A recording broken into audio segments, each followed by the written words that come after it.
Assalamualaikum warahmatullahi wabarakatuh. Perkenalkan, nama saya Riani Anjani dengan NIM 20210134. Nah, pada kesempatan kali ini kita akan membuat video pembelajaran mengenai unsur-unsur intrinsik dan ekstrinsik dalam sebuah cerpen. Nah, sebelum kita memasuki unsur-unsur intrinsik dan ekstrinsik, kita juga harus tahu apa sih itu cerpen.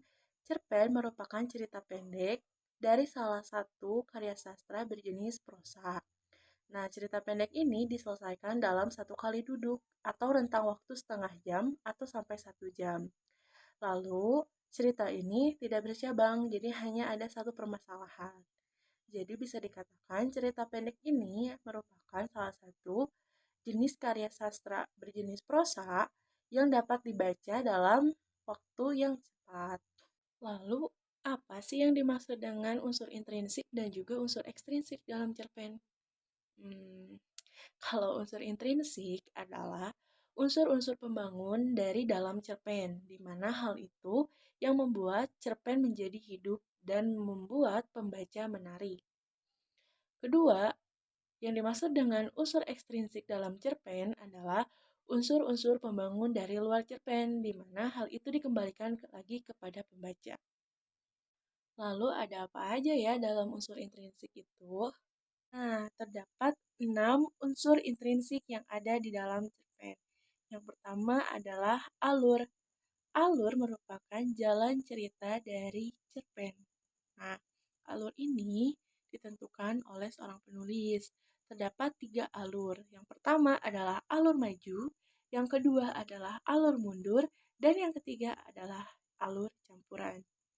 Kemudian, unsur intrinsik yang kedua adalah tema. Tema merupakan isi dari cerita yang akan ditulis oleh penulis. Isi cerita ini bisa berupa romansa, bisa juga berupa tragedi, dan lain sebagainya. Yang ketiga ada tokoh dan penokohan. Tokoh merupakan orang-orang yang berperan di dalam cerita ini, sedangkan penokohan merupakan watak-watak dari tokoh yang ada di dalam cerita. Yang keempat ada latar. Latar terbagi menjadi dua, yaitu latar tempat dan juga latar suasana. Latar merupakan penggambaran cerita yang ada di dalam sebuah cerpen, seperti latar tempat, tempat dari cerita itu, dan suasana yang sedang dirasakan. Lalu yang kelima ada amanat. Nah, amanat merupakan inti dari isi cerpen tersebut mengajarkan kita seperti apa. Dan yang terakhir ada sudut pandang. Sudut pandang adalah hal yang digunakan dalam penulisan, seperti sudut pandang orang pertama atau sudut pandang orang ketiga.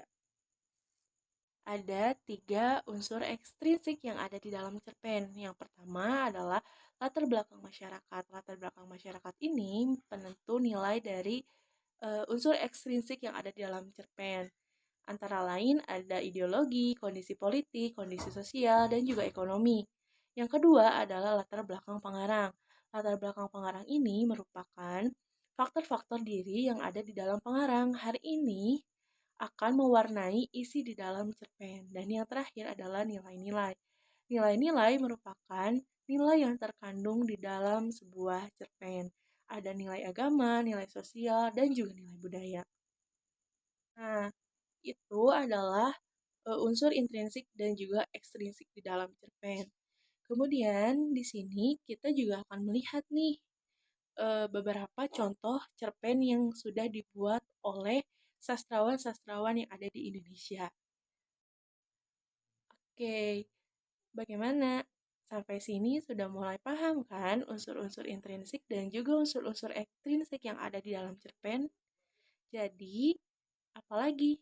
Ayo kita baca cerpen bersama-sama. Semangat!